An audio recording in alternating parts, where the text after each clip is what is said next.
நாம் ஒவ்வொருவரும் நிம்மதியான வாழ்க்கை வாழ வேண்டுமென்றுதான் ஆசைப்படுவோம். நம்முடைய வாழ்க்கையில் எந்த பிரச்சனையும் வரக்கூடாது.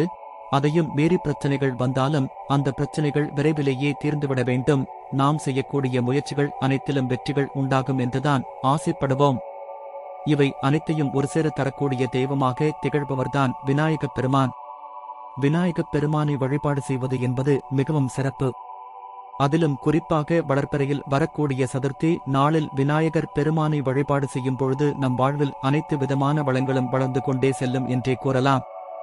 அப்படிப்பட்ட வளர்பிறை சதுர்த்தி நாளில் ஏற்ற வேண்டிய ஒரு தீபத்தை பற்றித்தான் இந்த ஆன்மீகம் குறித்த பதிவில் நாம் பார்க்கப் போகிறோம். பிரச்சனைகளை தீர்க்கும் சதுர்த்தி தீபம். விநாயகப் பெருமானை வழிபாடு செய்வதற்கு காலம், நேரம், கிழமை என்று எதுவுமே பார்க்காமல் அனுதினமும் நாம் வழிபாடு செய்ய வேண்டும்.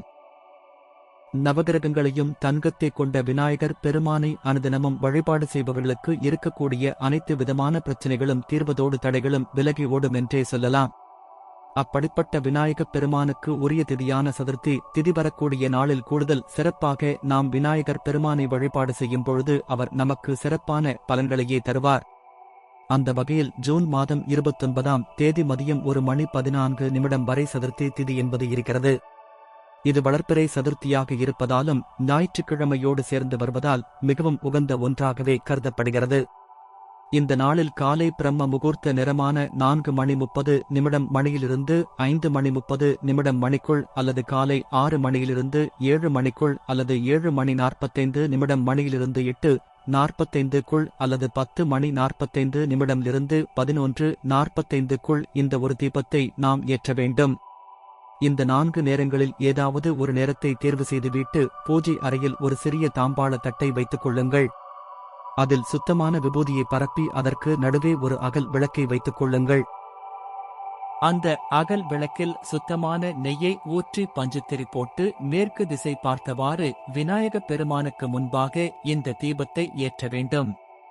இந்த தீபத்தை ஏற்றி முடித்த பிறகு விநாயக பெருமானுக்கு ஒரே ஒரு அருகம்புல்லை சமர்ப்பணம் செய்துவிட்டு அவரிடம் நிம்மதியான வாழ்க்கையை வாழ வேண்டும், தடைகள் அனைத்தும் விலக வேண்டும் என்று முழு மனதோடு வேண்டிக் கொண்டு 9 முறை தோப்புக்கரணம் போட வேண்டும்.